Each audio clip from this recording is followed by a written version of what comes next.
예, 이번 시간에는 문제중심 강의로 기업재무 11주차를 진행하겠습니다.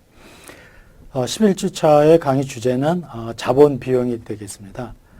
우리가 기업들이 투자를 하기 위해서 자금을 조달을 하게 되면은 그 자본을 사용하는 대가로 이자를 주든가 배당을 주든가 이렇게 대가를 지불해야 되는데 그거를 자본 비용이라고 합니다. 그래서 그 자본 비용에 대한 내용을 문제를 중심으로 해서 강의를 진행하도록 하겠습니다. 첫 번째, 다음 중 자본 비용과 같은 개념으로 볼 수 있는 것은 이렇게 되어 있는데,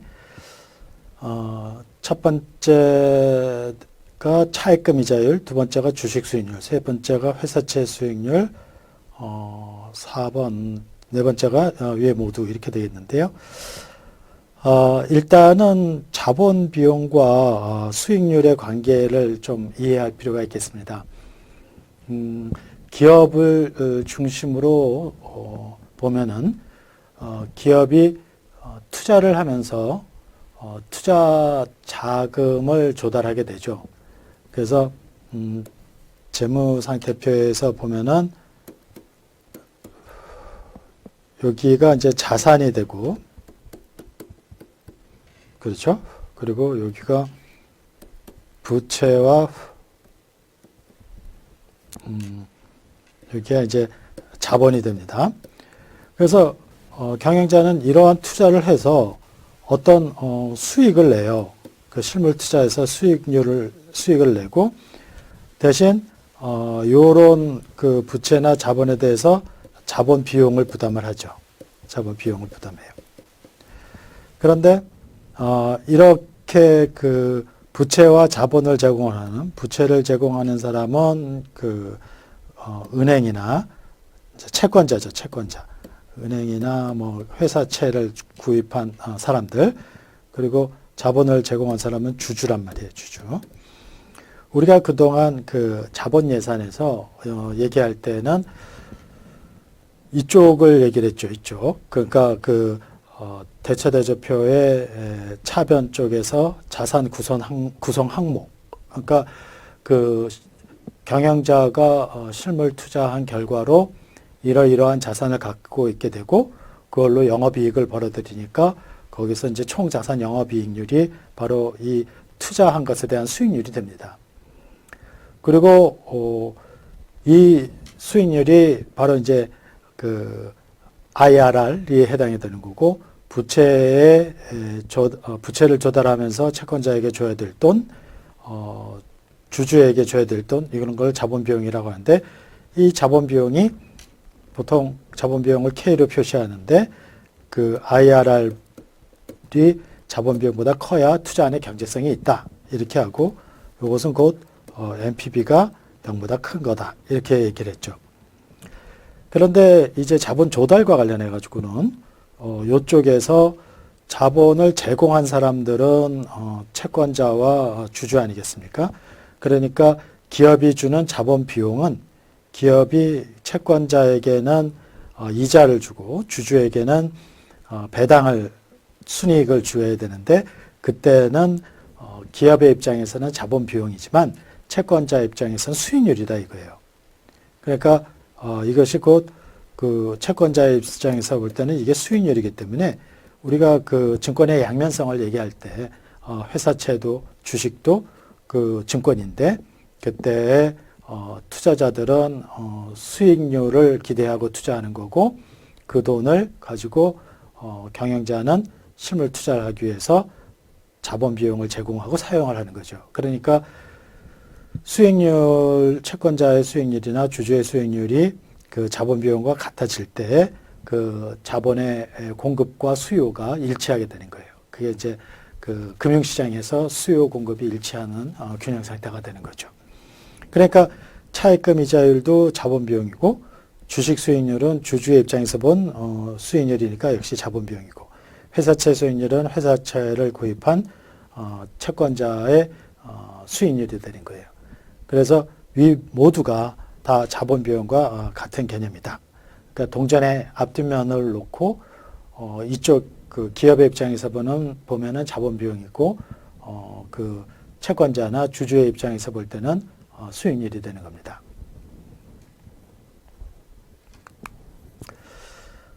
자본 조달 방법이 매우 다양하지만 두 번째 질문입니다. 자본 조달 방법이 매우 다양하지만 크게 다음과 같이 구분할 수 있다. 옳은 것이 어느 거냐 이런데 은행 차입금과 회사채 두 가지로 구분된다. 그런가요? 우리가 다시 재무상태표를 나타내 보면은 여기가 부채인데 부채 안에는 은행 차입금하고 회사채가 있겠죠. 그러니까 첫 번째 그 문항은 이쪽 자본 쪽을 설명을 못하고 있으니까 옳지 않습니다. 두 번째, 보통주와 우선주 두 가지로 구분된다. 그거는 바로 요 자기 자본을 구성할 때 보통주와 우선주 이렇게 구분이 되는 거죠. 또 보통주와 우선주뿐만 아니라 그 자본 쪽에는 잉여금도 있기 때문에 옳은 설명이 안 되겠어요. 세 번째, 차입금, 보통주, 우선주 세 가지로 구분된다. 그거는 차입금은 요 중에 하나고, 그죠? 이게 차입금이고, 그리고 보통주, 우선주로 구분된다고 해도 요 부분이 설명이 안 되죠. 요 부분이 바로 회사채에 해당하는 부분인데, 그리고 마지막으로 타인자본 이 부분 전체를 얘기하는 거죠. 그리고 자기자본 이 부분 전체를 얘기하는 겁니다. 이 두 가지로 구분된다. 이 두 가지에는 모든 게 다 포함이 되니까 네 번째가 답이 되겠습니다. 그래서 재무상태표의 대변을 생각해 보면은 타인자본과 자기자본 두 가지로 구분된다는 것이 그 이해가 될 수 있습니다. 그 다음에 세 번째 문제인데요. 타인자본 비용이 10%라면 다음 중 어떤 것을 말하는가? 우리가 이제 자본 비용을 말할 때는 퍼센트로 나타내요. 퍼센트로. 그래서 왜냐면은 돈을 많이 빌린 사람은 그 10억을 빌린 사람이 10%면은 1억을 내지만 5천만 원을 빌린 사람이 10%를 내면 500만 원이란 말이에요. 그러니까 그 금액의 크기는 얼마를 빌리느냐에 따라서 다 다르기 때문에 그렇게 금액으로 자본 비용을 나타낼 수는 없고 표준화시킨 퍼센트로 나타냅니다. 타인자본 비용이 10%라고 할 때 다음 중 어떤 것이 해당되는가 이런 얘기예요. 그러니까 20억 원을 빌리고 반년 후에 1억 원 해서 21억 원을 갚는 경우 1년 후에는 21억 원. 그러니까 이 얘기는 뭡니까? 여기서 20억을 빌리고 여기서 1억을 여기서 20억을 이렇게 갚아 나가는 경우 얘기죠. 요거는 이제 1년 동안에 이자를 두 번 지급하는 경우예요. 그렇죠? 두 번 지급하는 거예요. 그러니까 물론 요게 1억 원이고 1억 원이니까 2억 원 지불하니까 20억 원에 2억 원 해서 2억 원을 20억 원으로 하면 10%다라고 생각하기 쉬우나 그렇진 않아요. 왜냐하면 여기 1억 원은 여기 와서에는 화폐의 시간 가치가 달라져서 여기에는 1억 500만 원이 된단 말이에요. 1억이 아니고. 그죠? 여기서 그 10%라고 하면은 여기서는 5%가 될 거 아닙니까? 그러니까 여기서 1억 원은 여기서 1억 500만 원이 돼요. 그러니까 여기에서는 1년 말에 지급하는 1억 원과 6개월 후에 지급하는, 반년 후에 지급하는 1억 원이 여기 와서 1억 500만 원이 되니까 2억 500만 원이 되고요. 이거를 20으로 나누는 거니까 이렇게 되면은 10%가 넘게 됩니다. 그러니까 1년에 한 번 이자를 지급하느냐 아니면은 여러 번 지급하느냐에 따라서 그 실제 자본 비용이 달라져요. 표준적인 거는 20억 원을 빌려서 여기에서 2억 원을 주고 20억 원을 주고 이렇게 되는 게 바로 10%라고 그랬죠. 두 번째, 10억 원을 빌리면서 1억 원을 지급하고 1년 후에 11억 원을 갚는 경우. 이거는 10억 원을 빌리면서 자, 그림을 그려보면은 이렇게 되는 거예요. 10억 원을 빌리면서 1억 원을 지급하고 선이자를 띄었네요. 그리고 1년 후에 또 11억 원을 지급했다. 그러면은 이거는 실제로는 9억 원의 돈을 쓰고 여기서 11억 원을 갚는 거니까 9억 원에 2억 원이 바로 그 이자율이 됩니다. 10%를 훨씬 넘게 되죠. 20%도 넘게 됩니다. 그 다음에 30억 원을 빌리고 1년 후 3억 3천만 원, 33억 원을 갚는 경우 바로 이런 경우죠. 여기서 30억 빌리고 33억 그러면은 30억을 쓰고 3억을 지불하니까 이게 10%네요. 그렇죠? 이게 10%예요. 그러니까 차입을 해나가는 유형이 이렇게 이자 지급을 할 때에 반년 단위로 하는 경우, 그리고 이렇게 선이자 띄고 하는 경우, 또 이렇게 후불로 지급하는 경우. 가장 표준적인 것은 후불이라고 했습니다. 그래서 문제 3번의 답은 3번이 되겠습니다. 이자 비용의 감세 효과란 무엇을 말하는가? 이렇게 했는데, 이자가 비용으로 처리되면서 나타나는 효과다. 또 법인세가 줄어드는 효과다. 법인세율이 높아지면 감세 효과가 커진다. 이게 모두다. 어떤 비용이든지 우리가 그 전에 자본 예산할 때 현금 흐름을 측정을 했습니다. 현금 흐름 측정을 하면서 그때 영업 현금 흐름은 세후 EBIT의 감가상각비를 더하는 거다. 뭐 이런 얘기를 했었는데, 요거는 이제 이런 거예요. 이제 감가상각비가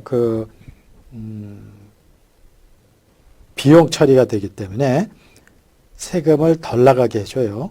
그러니까 근데 감가상각비뿐만 아니라 기업의 모든 비용이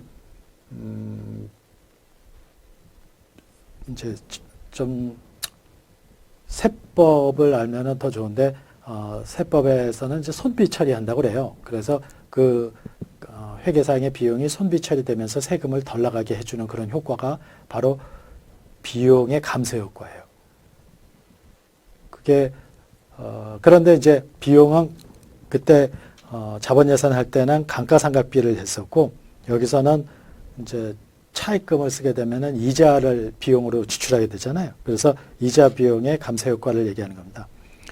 그래서 이자가 비용 처리가 안 되면은 이자 비용의 감세 효과가 없어요. 그래서 비용 처리가 되면서 나타난 효과 만단 말이죠. 세금을 줄여주는 효과예요. 법인세가 줄어드는 효과.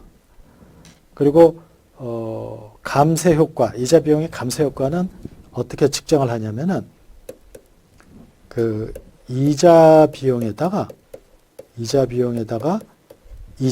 곱하기 법인세율을 합니다. 법인세율. 만약에 이자가 1억 원인데 법인세율이 30%다. 그럼 이렇게 곱해서 3천만 원의 세금이 덜 나가게 돼요. 이자 비용 1억 원 때문에. 그거를 이자 비용의 감세 효과라고 그래요. 감가상각비의 감세 효과는 감가상각비에다가 법인세율을 곱하는 거예요. 똑같아요. 그러니까 정리를 해보면은 모든 비용이 어떤 비용이든지 비용으로 처리되면서 법인세가 줄어드는 효과가 나타나는데 그 크기는 그 비용에다가 법인세율을 곱해서 구한다 이거예요. 그래서 법인세율이 높으면 감세 효과가 커진다. 법인세율이 30%일 때는 3천만 원이지만 40%가 되면은 4천만 원이 되는 거고요.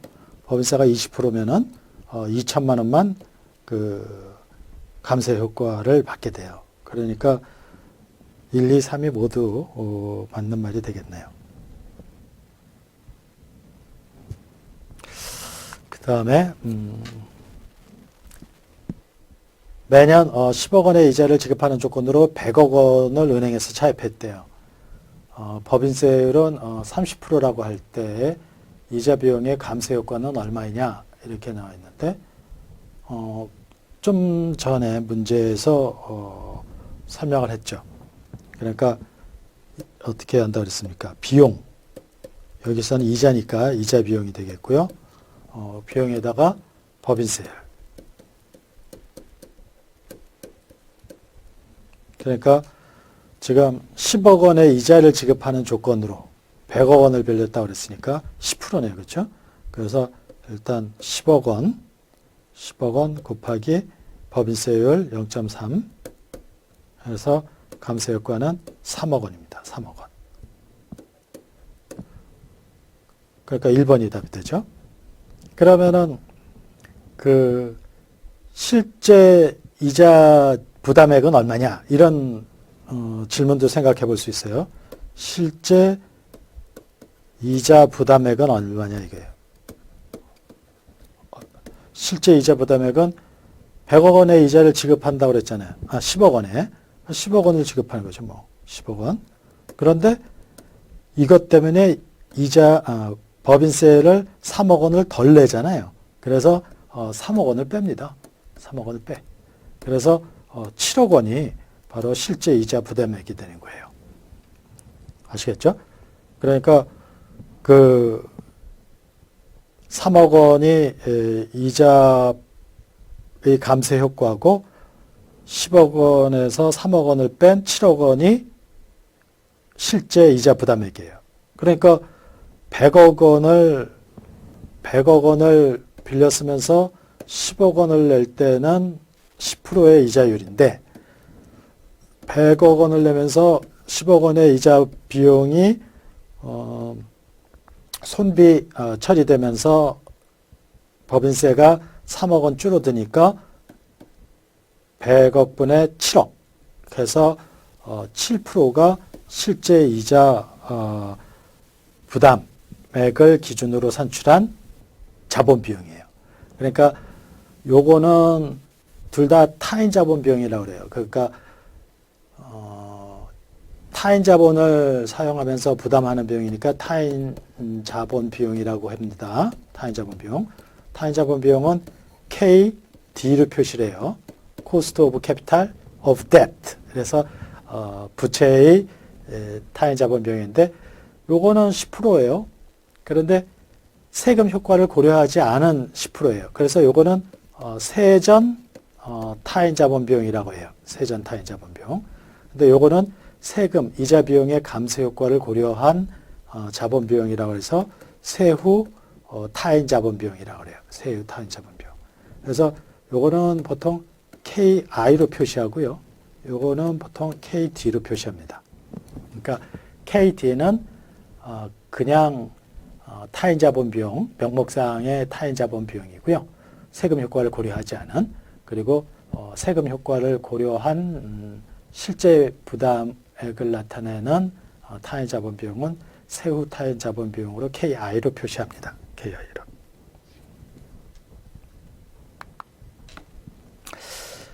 그리고 이제 자기 자본 비용에 대해 설명합니다. 아까는 그 타인 자본에 대한 지금 설명을 했었고요. 우리가 그 본문에서 그 강의했던 내용을 이제 문제로 정리하는 거니까 그 순서에 맞춰서 진행을 합니다. 다음 중 자기 자본 비용을 잘못 설명한 것은 뭐냐 이랬는데 주주에게 자본 사용 대가로 지불해야 될 비용 맞죠? 그러니까 그 주주에게 자본 사용 대가로 지불해야 될 비용 그렇죠? 그 자기 자본 비용은 주주의 입장에서는 주주의 요구 수익률, 주주가 이 정도의 수익률을 요구한다 이거예요.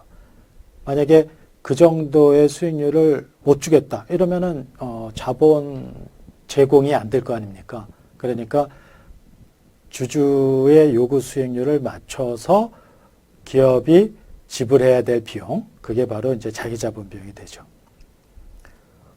보통 금액으로 표시한다. 아니죠. 보통 퍼센트로 표시하죠. 보통 퍼센트로 표시합니다. 금액이 아니고. 그러니까 3번이 잘못됐네요. 잘못 설명한 것은.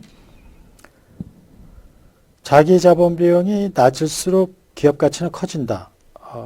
그렇겠죠. 왜냐면은 주주에게 돈을 많이 내줄수록 기업 가치는 떨어질 거고 적게 내줄수록 그러니까 자본 비용이 낮을수록 기업 가치는 커지겠죠. 뭐 그거는 우리가 아파트를 사서 이사를 하려고 그래요. 그럴 때 아파트를 사려고 하는데 이자율을 돈을 빌리기 위해서 이자율을 조사해 가지고 은행에서 돈을 빌릴 건데 어디 은행에서 빌립니까? 제일 이자율이 낮은 데서 빌리죠. 그러니까 자본 비용이 낮은 데서 돈을 빌리려고 하는 것이 바로 우리가 부자가 되려는 거죠. 조금 내고 이자 비용을 적게 부담하려고. 그거는 자기 자본 비용도 마찬가지예요. 기업이 자기 자본 비용이나 타인 자본 비용을 적게 부담할수록 기업 가치가 커지는 거죠.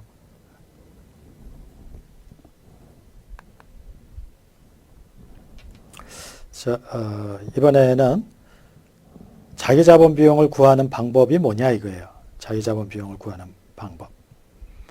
채권 평가 모형. 채권 평가 모형은 뭐예요? 채권을 사게 되면은 이렇게 만기까지 이자 지급하다 만기에 액면 금액을 받게 되지 않습니까? 그럴 때 이 채권 가격은 B0 표시해요.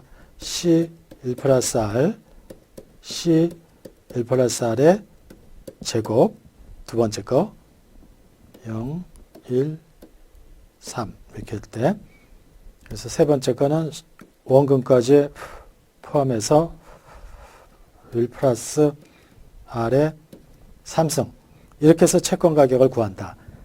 이게 채권 평가 모형이에요. 채권 평가 모형. 배당 할인 모형은 주식 평가 모형인데요. 주식 평가를 할 때는 이렇게 해서 주식은 배당을 3년간 주는 게 아니라 무한히 계속 주는 거죠. 그러니까 무한히 계속되는 것에 무한연금의 현재 가치로 이렇게 계산을 하면 그게 바로 주식 가격이 된다. 이게 바로 배당 할인 모형 또는 배당 평가 모형이라고 그래요. 그러니까 요거는 채권 가격 결정 모형이고 요거는 주식 가격 결정 모형이에요. 그런데 주식이 배당금을 똑같은 금액으로 이렇게 해주는 것이 아니라 그게 회사가 일정한 비율로 D를 D 곱하기 1 플러스 G만큼 또 여기는 D 곱하기 1 플러스 G의 제곱 이런 식으로 해서 배당을 조금씩 더 늘려나갈 때 일정한 비율로 늘려나갈 때는 주식 평가 모형이 배당 평가 모형이 R-G의 D 이렇게 바뀐다고 했죠. 이런 모형을 항상 성장 모형, 일정 성장 모형이라고 했는데 이것이 바로 고든에 의해서 제시됐다고 해서 고든 모형이라고 한다고 했습니다.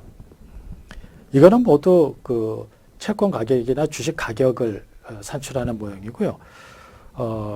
자본자산 가격 결정 모형. 이거는 캐피탈 CAPM, 캐피탈 에셋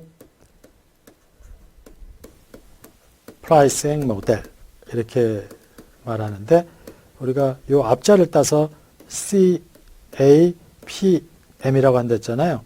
이거예요.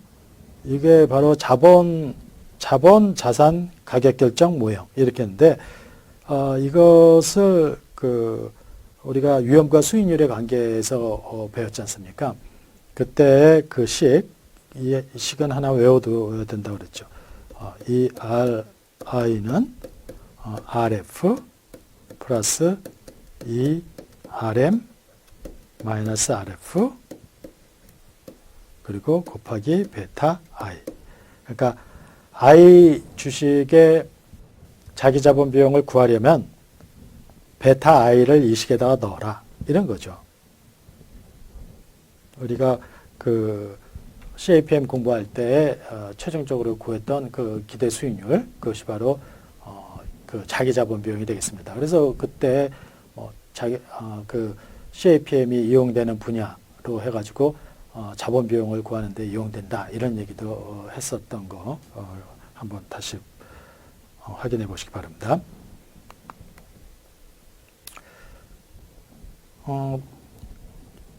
이런 회사가 있습니다. 대진건설이라는 회사가 있는데 이 회사의 베타는 2.0이래요. 2.0. 그리고 은행금리는 그 5%고 시장 포트폴리오의 기대 수익률은 9%래요. 그 대진건설의 자기 자본 비용은 얼마냐 이래요. 이거를 좀 이제 그 설명을 풀어서 해볼게요. 대진건설의 베타가 2.0이라는 것은 주가지수 우리 뭐 코스피 이런 거 있잖아요. 주가지수 그것이 바로 1000포인트에서 1100포인트가 된다. 이래 봅시다. 그러면 이게 10% 상승하는 거예요. 그렇죠? 10% 상승하는 겁니다. 근데 대진건설은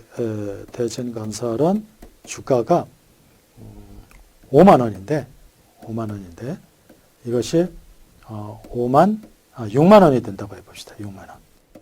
5만 원인데 6만 원이 됐어요. 그러면 이거는 20% 오른 거죠.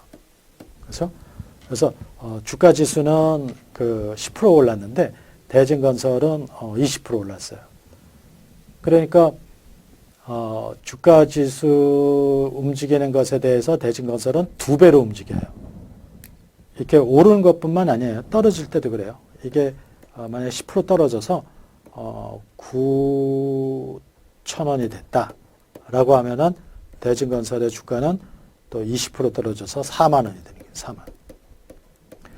이렇게 될 때에 대진건설의 베타는 2라고 그래요. 2배니까. 그래서 베타는 그 주가지수 움직이는 것에 대해서 얼마나 민감도로 움직이느냐, 반응하느냐라고 해서 이거를 sensitivity라고 그래요. 민감도. 그 회사들마다 그 민감도는 다 달라요. 그래서 여러분들이 그 어떤 회사의 베타를 알고 싶으면은 그 네이버나 이런 데 가서 그 금융 홈페이지로 가가지고 여러분들이 관심 있는 회사를 입력을 해가지고 보면은 뭐 주가, 뭐 수익률, 뭐 여러 가지가 쭉 나오는데 그 어디 한 군데 가보면은 베타라는 게 나와요. 그래서 그 회사의 베타에 의해서 그 베타가 주식 수익률을 결정을 한다라는 것이 바로 뭡니까? 그 CAPM이잖아요. 그러니까 CAPM을 다시 한번 쓰면은 이렇게 된다고 그랬죠?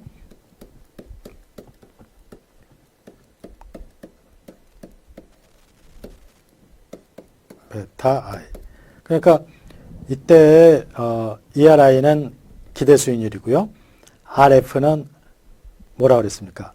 리스크가 없는 레이시다. 이래요. 그러니까 리스크가 없는 레이시라는 것은 바로 은행금리예요. 은행금리는 위험이 없잖아요.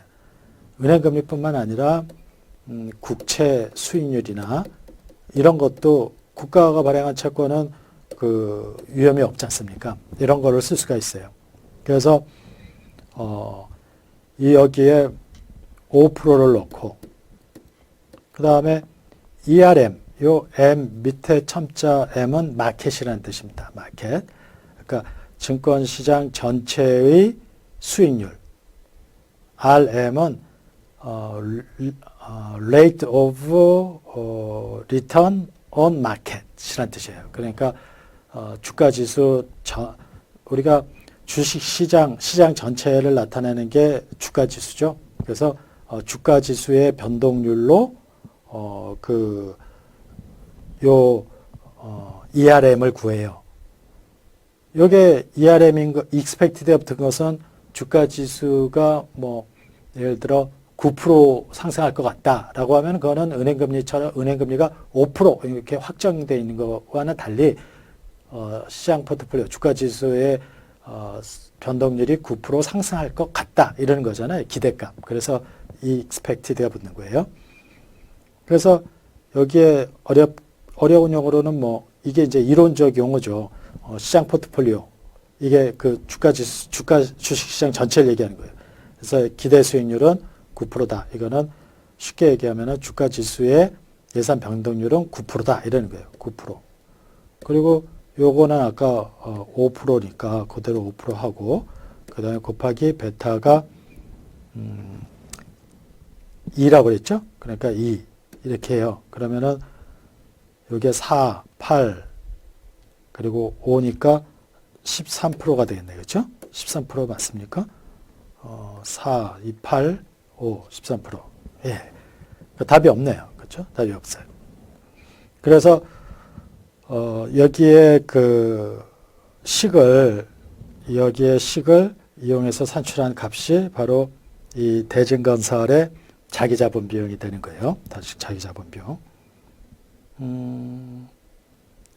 그리고 이제 우리가 생각할 때 은행 금리는 금방 알 수 있잖아요. 그렇죠? 국채 수익률도 금리 지표를 보면은 알 수가 있습니다. 대진건설의 베타 아까 그렇게 해서 구할 수 있다고 그랬죠. 물론 이제 우리가 제대로 하려면은 굉장히 오랜 기간의 자료를 가지고 이제 통계 분석을 해가면서 해야 되는데 그냥 쉽게 할 수 있는 방법으로 네이버나 이런 데서 금융 사이트 증권 홈페이지 가가지고 특정한 회사의 베타를 찾아볼 수 있고요. 지금 은행 금리를 볼 수 있습니다. 시장 포트폴리오 기대 수익률 어떻게 알아요? 이거는 매번 증권회사나 경제 연구소 같은 데서 항상 올해 말 예상 주가 지수 이런 거를 발표를 해요. 그러니까 지금 현재 주가 지수가 1000인데 연구소 이런 데에서 올해 말 1100포인트가 될 것 같다라고 하면은 10%를 바로 이제 여기에 기대 수익률을 쓰면 되는 거죠. 이거는 이제 시장 포트폴리오의 기대 수익률이 9%다. 이러고는 증권회사나 경제연구소 또는 뭐 한국은행에서 올해 주가 상승률이 9% 정도 될 거다. 시장 전체적으로. 그러면서 주가 지수 상승률을 9%로 봤다. 이러면 이제 그걸 갖다 쓰면 되는 거예요. 그래서 대진건설의 자기자본 비용 13%를 구할 수가 있습니다.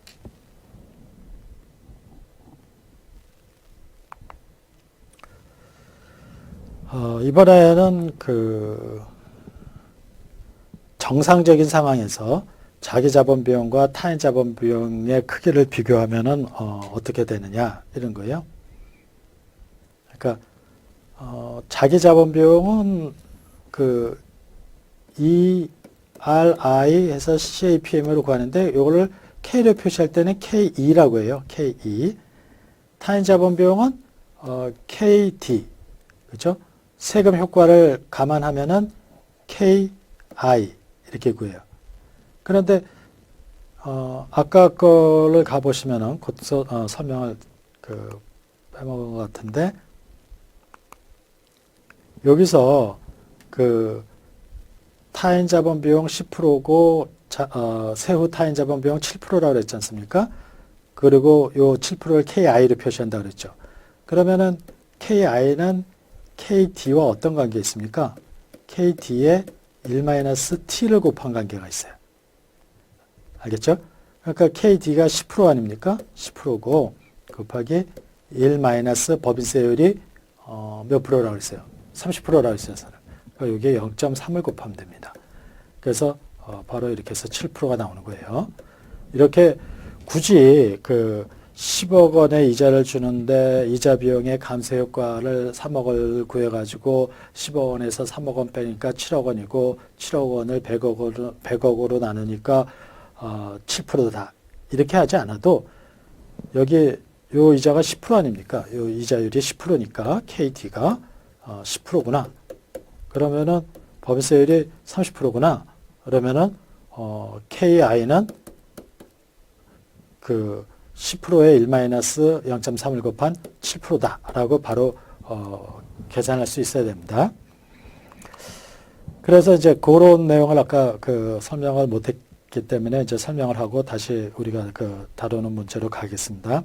여기서 정상적인 상황에서 자기 자본 비용과 타인 자본 비용의 크기를 비교해 보자 이랬는데 KD는 타인 자본 비용은 세전 타인 자본 비용은 KD고요. 이자 비용의 감소 효과를 고려한 세후 타인 자본 비용은 KI가 되겠습니다. KI는 KD 곱하기 1-T고요. 일단 KI를 생각하지 말고 여기는 법인세 얘기를 안 했으니까 그러니까 이 두 개만 놓고 생각을 해봅시다. 자기 자본 비용과 타인 자본 비용. 이 중에서 어느 게 더 크냐 이거예요. 그래서 자기 자본 비용이 더 작다? 이렇게 된다는 건가요? 타인 자본 비용과 자기 자본 비용을 비교해 볼 때는 아니에요. 왜? 이게 아니에요. 왜냐면은 타인 자본 비용은 여러분들이 회사채를 사거나 은행에다 예금을 할 때 얻는 수익률이에요. 그러니까 뭐 5% 은행금리가 5%다. 이게 타인 자본 비용이에요. 왜 은행금리가 5%냐? 우리가 은행에서 빌릴 때도 5% 정도에 빌릴 수가 있어요. 그러니까 뭐 실제 현실은 우리가 예금하는 금리하고 은행에서 대출받는 금리가 다르죠, 당연히. 여기서는 이제 대출금리라고 생각하면 됩니다. 우리가 대출받는 금리. 그런데 이론적으로는 이제 대출금리하고 그 예금금리가 같다고 봐요. 왜냐하면은 그 예대 마진이 있게 되면은 그 은행이 경쟁적으로 그 금리를 낮추면서 두 개가 같아지는 때까지 간다. 이렇게 얘기를 하죠. 현실은 안 그래요. 현실은 은행들이 그렇게 경쟁적으로 그 하지는 않기 때문에 이론적으로는 우리가 경쟁적으로 한다고 그랬지만 그러니까 여기서는 타인 자본 비용을 그냥 그 대출금리 5%라고 생각하고요. 그리고 자기 자본 비용은 주식 수익률이라고 그랬잖아요. 주식 수익률. 주식을 살 때에 사들이 기대하는 요구 수익률이에요. 그러면은 은행 금리 또는 채권을 살 때 금리가 5%인데 내가 주식을 살 때 5%만 기대하겠습니까? 아니죠. 그 주식을 살 때는 더 높은 금리를 기대해요. 그래서 주식 수익률은 뭐 한 20% 정도 수익률을 올리자. 또 심지어는 뭐 더블 하자. 뭐 이런 생각까지 한단 말이에요. 왜 그러냐면은 주식을 살 때는 채권을 살 때보다 위험이 커요. 그러니까 위험이 큰 것을 하면서는 다 높은 수익률을 기대하고 하는 거죠. 그러니까 우리가 창업을 한다 이럴 때 은행 창업을 한다 이러면은 그 창업하는 사람이 그냥 일반 회사에 들어가서 받을 월급 정도를 받을 생각으로 창업하는 사람은 없어요.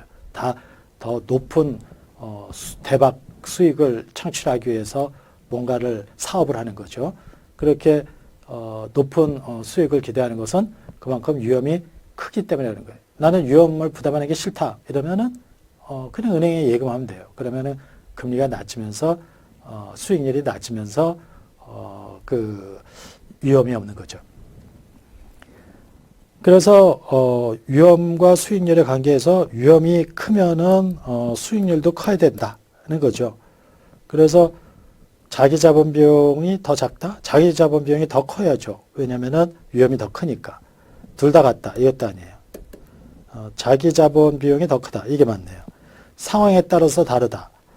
상황에 따라서 다른 경우도 있긴 해요.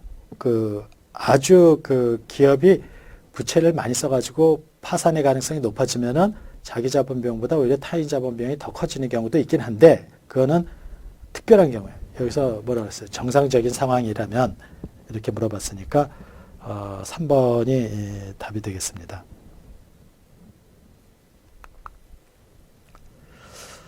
다음 중 가중평균 자본 비용을 구할 때 가중치는 어떻게 구하느냐 이거예요.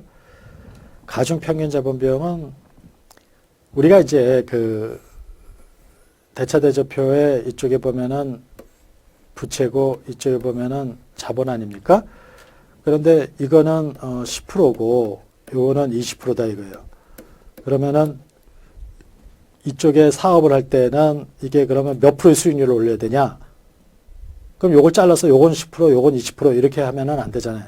그러니까 이거를 평균을 내서 예를 들어 이 평균이 15%다. 그러면 15% 수익률 이상을 내야 자본 비용을 커버하는 수익성 있는 투자가 된다. 이렇게 뭔가 비교하려면은 이것을 평균을 내야 된다 이거예요. 그렇죠?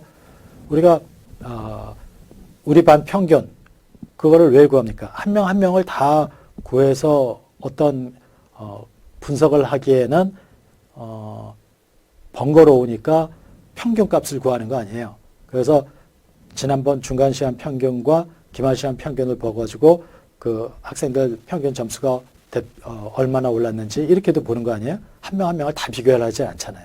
그와 마찬가지로 그 기업이 자본을 조달할 때 여러 가지 형태로 자본을 조달한다고 그랬죠. 그 자본 조달 방법이 굉장히 많다고 그랬지 않습니까? 그것들을 다 평균을 내는 거예요, 그냥. 근데 평균을 내는데 이렇게 뭐 10%, 20%를 그냥 2로 나눠서 15% 이렇게 구하는 게 아니고요. 이렇게 구한단 말이에요. 어떻게 구하냐면은 그 타인 자본 비용을 KD라고 하고 여기를 KE라고 해봐요. 자기 자본 비용을. 그러면은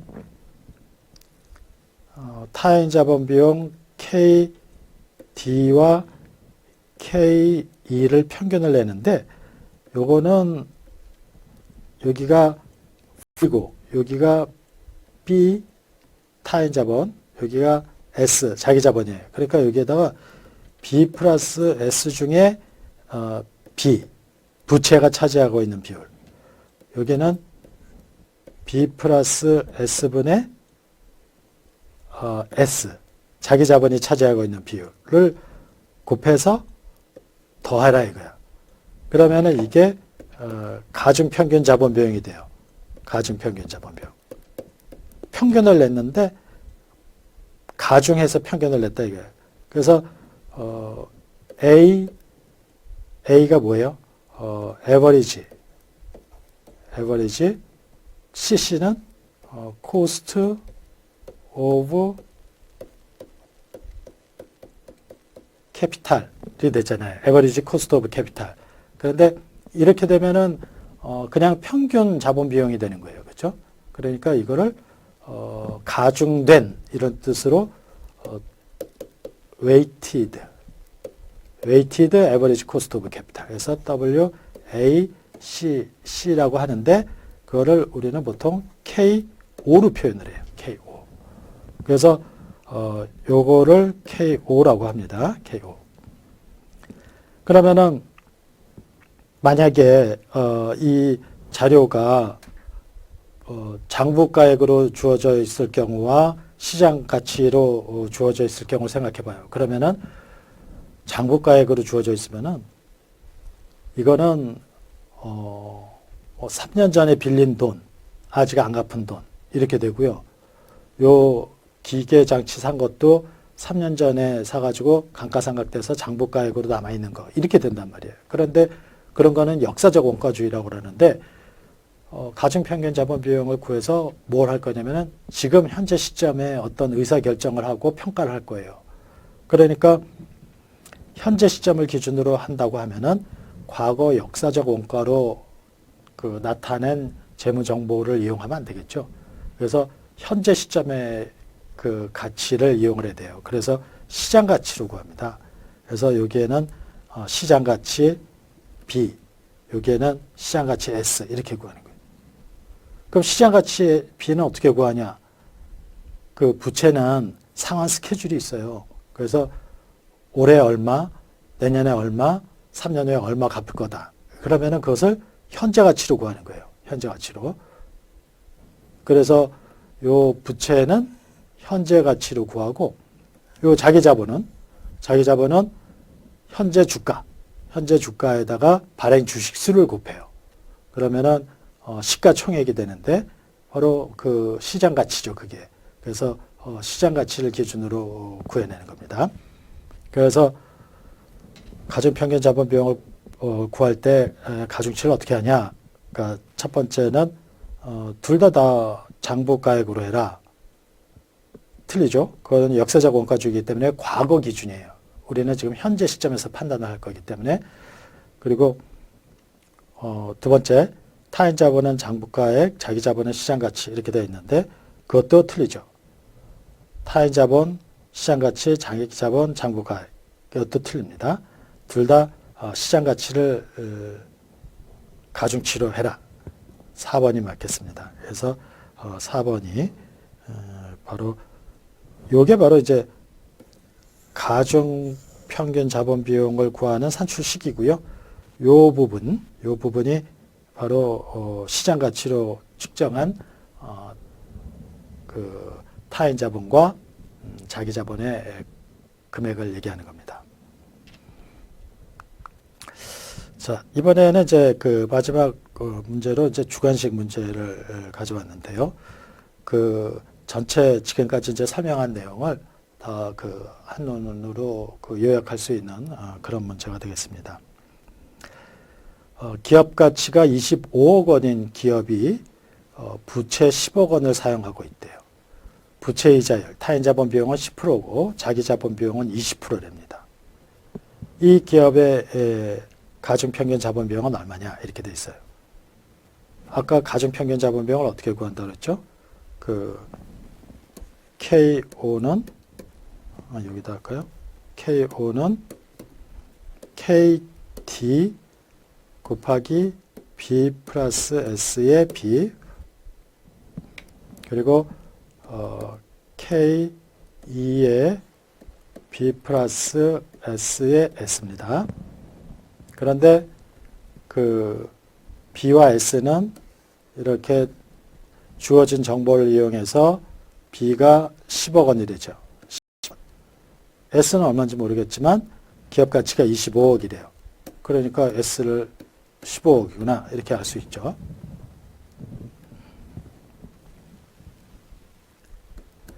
자, KD가 타인 자본 비용 10%입니다. 그래서 10% 곱하기 B 플러스 S의 S. 그러면 두 개 더한 게 25죠. 25에 B는 10이고 여기는 20%고요. 곱하기 25에 얼마가 됩니까? 15가 되죠. 그렇죠? 이렇게 해서 이 값을 구하면은 얼마가 되냐면은 300, 400, 16%가 되겠어요. 16%. 그래서 16%가 이 기업의 가중평균 자본 비용이 되겠습니다. 그러니까 요 구성 비율을 가중치료해서 구해야죠. 그냥 10%와 20%의 평균 나누기 2, 10%, 20%하고 나누기 2 해서 15% 이렇게 구한 거는 안 돼요. 이거는 가중평균이 아니고 단순평균이에요. 단순평균. 그래서 가중평균을 가지고 하려면은 이렇게 반드시 이렇게 해야 됩니다. 그러면은 이제 이 회사의 경우 그 현금 흐름이 얼마냐? 그 얘기는 무슨 말입니까?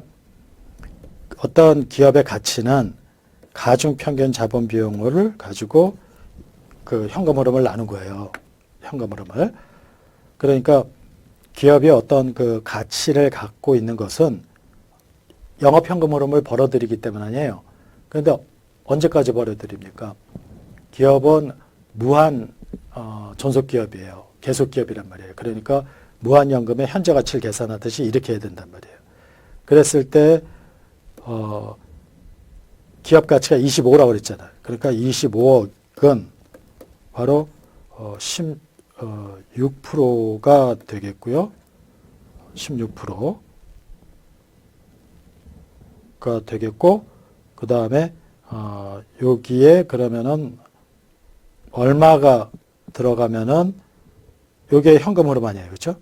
요 현금 흐름이 얼마가 들어가면은 25억이 되냐 이거예요. 그러니까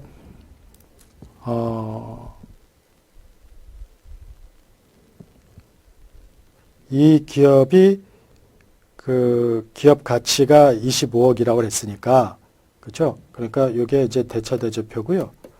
이제 여기 손익계산서를 보시면은 영업 현금 흐름에서 이자를 빼고 그 다음에 순이익이 나오는데 바로 요게 얼마냐 이거죠. 요것의 가치가 요거니까 계산을 해보시면은 4억 원인 걸 알 수 있어요. 4억 원. 그래서 그러니까 여기가 4억 원이고 이자 1억 원을 갚고 순이익이 3억 원이 되는 거죠. 그래서 3억 원을 20%로 할인을 하면은 15억 원이 되고 1억 원을 10%로 할인을 하면은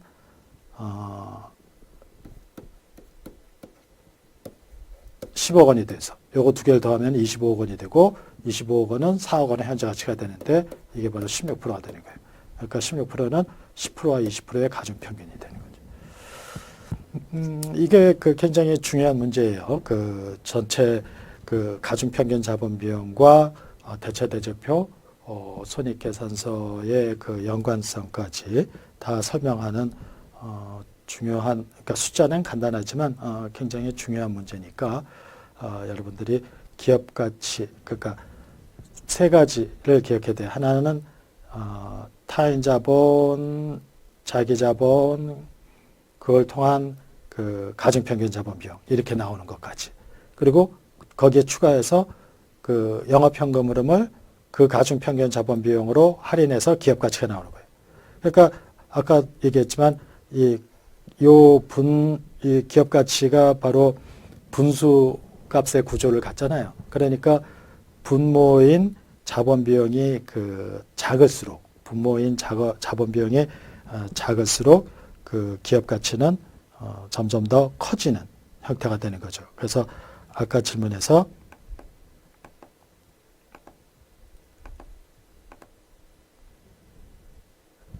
자기자본비용, 이거는 뭐 자기자본비용뿐만 아니라 타인자본비용, 가중평균자본비용 다 마찬가지인데 그게 낮을수록 기업 가치가 커진다는 것을 아까 잠깐 설명을 했었습니다. 그게 바로 이제 마지막 문제에서 종합된 내용으로 여러분들한테 제시한 겁니다. 자, 여기까지 해서 오늘 문제 중심 강의를 마치도록 하겠습니다. 자, 수고하셨습니다. 다음 주 뵙겠습니다.